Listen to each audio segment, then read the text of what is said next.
Hello, listeners. This is Kat, and welcome back to Put Your Hands Up Podfics. This will be the continuation of the Fall of Icarus. This will be Part 19, Chapter 19, entitled Safety on Crete. Izuku laid in his bed, his head on Kachan's chest and Kachan's fingers playing with his curls as they both scrolled on their phones. He was finally back in his room in the class dorms rather than his new room in the teachers' dorms. He still went back to his guardian's dorm often, to both visit his guardians as well as Eri, but it still felt weird. He wasn't actually their son, more like a stray they were temporarily taking care of. A knock sounded at his door, and they both looked towards it as Izuku called out to whoever it was that the door was open. It was probably one of their friends coming to bug them or... "Hey, Izuku, Bakugo," Shota said as he opened the door, Hisashi standing behind him. They both sat up quickly, a blush blooming on both of their faces. "Hey, Shota. Zashi, what's up?" They both stepped into the room, and Hisashi closed the door behind them, making Izuku concerned for what was about to be discussed, as his breathing started to stutter. Were they going to rescind their guardianship? Not allow him to see Harry anymore? Were they expelling him?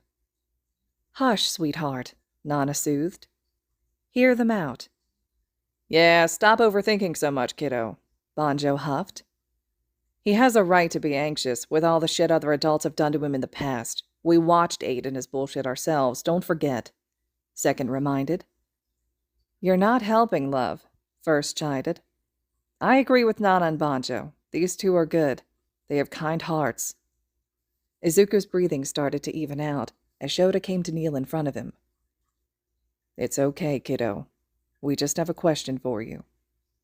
Kachan hugged him from behind, and Izuku relaxed back into his boyfriend as he met the eyes of his two guardians. The vestiges were right. They both had shown him nothing but kindness. "It is a serious question, though, little listener," Hisashi added with a hopeful yet anxious look on his face. Izuku wrung his hands together. "Am I in trouble?" Kachan growled a bit as he squeezed him tighter. "Nothing like that," Shota said with one of his rare, warm smiles that made Izuku smile back. "You know how we took you in as emergency guardians?" Hisashi asked. Izuku looked over to him and nodded, not sure where this conversation was going to lead. "Well," Shota said, drawing his attention again. "We were wondering if you would be okay with us adopting you." Kachan took a sharp inhale, but Izuku barely noticed as his mind blanked at the question. They wanted to adopt him. Him? But he was... "Don't you dare say anything along the lines of quirkless or useless, brat," Anne hissed. "These men obviously care about you and want to make sure that you're cared for and loved." "But..." "No buts here," Yoichi cut him off. "It's about time that you realize that you're cared for, loved, and appreciated. Starting with us, your boyfriend, your friends. Now accept them and add your dads to the list." "Izuku?" Shota asked, bringing him back to his surroundings. Shota's hand found his own, and he held it gently. Izuku shook his head, and Kachan gave him a light squeeze. "Are you sure?" Hisashi chuckled and grabbed his other hand, rubbing soft circles into his upturned palm. "We would love to have you as a permanent addition to our family, Izuku. In all seriousness, we all love you and care about you. We just want you to feel loved and be happy." "Told you," Yoichi snickered. Yes," Izuku said, tears rolling down his cheeks, as he gave them a nervous smile. He felt Kachan give a quick, soft kiss to his shoulder before he let go of him, and all of a sudden Izuku was being pulled into a hug, with Hisashi and Shota both. "This calls for a party," Hisashi cheered, everyone separating from the hug. "Can we at least have him sign the papers first?" Shota laughed. "Fine," Hisashi groaned as Shota reached into his capture scarf and pulled out a neatly folded piece of paper. He held it out to Izuku. "With a signature here, you'll officially be ours, kid." Izuku grabbed the paper with shaking hands, and Kachan reached over to grab a pen and notebook from the bedside table. He took the materials from his boyfriend with a thankful smile and wiped his tears away before finally unfolding the paper. Adoption form was written in bold across the top, and everything was already filled out, besides one line that was meant for his signature. He clicked his pen open and quickly signed it before giving the paper back to his new dad, with an excited smile. Shota smiled back and ruffled his hair as he stood. While Hisashi gets an impromptu party together, I'll be turning this into our favorite detective. You better come back, hobo, Kachan huffed. If we have to deal with your overexcited husband, so do you. Shota threw a glare at him and left the room without a word.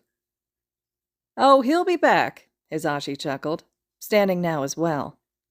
He has to be here to make sure nothing breaks and there's no fires. Izuku laughed as he stood and pulled Kachan off the bed. I can't deny that I am curious as to what kind of party you're thinking of, Zashi. Curiosity is a danger, my dear child, Hisashi said with a mischievous smile as he threw an arm around Izuku's shoulders. Curiosity killed the cat, but satisfaction brought it back, Izuku countered as they left Izuku's room. Kachan came to a walk next to him and interlaced their fingers as they went to Shoto's room first. Izuku knocked, and Shota quickly answered. Party time, Hisashi greeted. Shota raised an eyebrow. What? Izuku chuckled. Hisashi is making us throw a party in order to celebrate their adoption of me. They're adopting you? Hitoshi shouted, stepping out into the hall. Izuku already agreed and signed the papers, Hisashi screeched. Wait, so why is there a party? Shoto asked. We have to celebrate, Hisashi explained excitedly. Izuku's finally getting the parents he's always deserved. We caught the true traitor. What's not to celebrate? Izuku chuckled. We can make the food if you get everyone else, he suggested. Oh, Hisashi said, clapping his hands. That'd be amazing, kiddo. Izuku shook his head as they went down the stairs to the kitchen. Should we go get Mei? Shoto asked. Oh, sure, Izuku nodded, setting up the rice cooker as Kachan started grabbing ingredients for Katsudan. Okay, we'll see you in a bit, Hitoshi said, him and Shoto quickly walking to the door. The old hag is going to be so pissed that she didn't get a hold of you first, Kachan said, as soon as they were alone in the kitchen. Izuku whipped his head around to his boyfriend. Auntie can't adopt me, he said with a disgusted face, turning off the water that was washing the rice. Oi, why you gotta look so upset about the notion? Kachan asked. My ma ain't that bad. Kachan. Izuku folded his arms around his chest as his boyfriend turned to face him, mimicking the stance. We would be brothers. Brothers. I'm not going to date my brother, blood or not. His face screwed up again as he turned back to the rice. Gross. Kachan chuckled as he went back to prepping his portion of the meal. Okay, that's fair. And yeah, gross to think about. I guess I was just thinking about you living with us, not the whole brother thing. Izuku rolled his eyes as he poured the water and rice into the machine. You're absolutely ridiculous, Kachan, he said as he started the machine and walked up to hug his boyfriend from behind, resting his chin on his shoulder. I am happy for you, though, nerd, Kachan said, turning to place a kiss on the crown of Izuku's head. You deserve good parents and a happy family. Izuku could feel tears welling up again as he squeezed Kachan softly. Thank you. Momo and Jiro were the first ones down the stairs, and Momo immediately set about making tea. Izuku went to sit at the counter with Jiro as Kachan and Momo danced around each other in the kitchen. So, you think Eraser's going to give you better grades now? Jiro asked. What? No, Izuku shouted. He would never do something like that. Jiro laughed as she bumped their shoulders together. I'm just kidding, Izu. I know he wouldn't. I don't know what your family situation was like before, but I'm happy you're getting out of it. Izuku smiled softly. It wasn't the best. It was fucking horrible and he didn't tell anyone. Kachan cut in with a huff as he threw the meat into the pan. Izuku rolled his eyes. It wasn't the best, but yeah, thank you. I'm excited. Not long after, more people started trickling down the staircase. Kachan's friends came up and congratulated him, some making similar jokes to Jiro. Tokiyami, Shoji, Kota, and Asui also joined them. Tokiyami and Shoji apologized for never standing up for him, after confessing that they never believed that he was the traitor. Izuku just smiled and hugged Dark Shadow, who flew at him, crying. He accepted their apologies and told them he didn't hold anything against them. Kota came up to him, signing in rushed, stuttered movements until Izuku covered his hands and made him look up. Then, he used sign to tell Kota that it was okay to trust the government and that this was a lesson for everyone to learn about trust and how the government works. Kota nodded and gave him a quick hug before running over to Tokiyami. Asawi was the last person to approach and waited until Izuku was alone, which wasn't until Hitoshi and Shoto came back, Mei, Namuri, and Eri following. By the end of her apology, she was crying and bowing to him. Izuku gave her a hug as well, and reminded her that she was one to see the logic in everything, just like Shota, and that she needed to trust in herself more. She nodded, and soon enough Mina was pulling her towards where Hisashi was setting up a game for everyone, and Izuku was hiding in the kitchen with Kacchan again.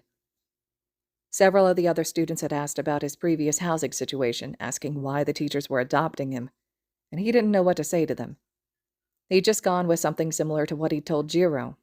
Izuku had been told that she was arrested, and he still didn't know how to feel about that. Sure, she wasn't the best mother, but she also was the only family he'd ever had. It was weird to think that he wouldn't be going back to their apartment. Shota came in about 30 minutes later and immediately sighed at the sight. Hisashi had started up a tournament of Just Dance on the Wii, and Izuku was keeping score on a large whiteboard that Momo had made. The current match was Hisashi against Mina, and everyone was cackling at how frustrated Hisashi was getting about their score difference. Shota walked over to him and ruffled his hair, earning a soft smile. "Hey, kid. Tsukauchi says it'll all be processed tomorrow. Given that there's no chance for resistance, it should go through by the end of the day." Izuku nodded, and he looked back towards the others. The dance had just ended, and Hisashi was lying on the floor crying about how his championship had been sabotaged. "Thank you for everything, Dad. For getting me out, supporting me, adopting me." Shota pulled him into a hug. "You deserved it all, kid.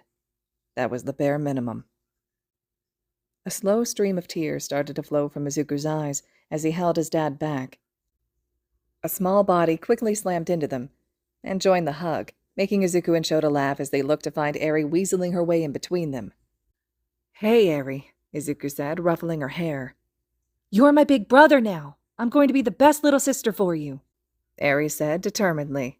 Izuku laughed harder and picked the girl up, twirling her around in a circle. "I don't doubt it at all." "Where are all the other problem children?" Shota asked, scanning the scoreboard and all the kids in the room. "Most didn't want to come down, or quickly left if they already were down here," Izuku said with a shrug, as he settled Eri on his hip. "Either they felt guilty or still don't like me, but either way, I don't care." He turned back to the party and watched as the next match started. Mina was competing against Namuri now. She was determined to beat the two teachers. "I've got enough friends and family right here. I don't need anybody else." Shota put a grounding hand on his shoulder. "You're absolutely right, kid."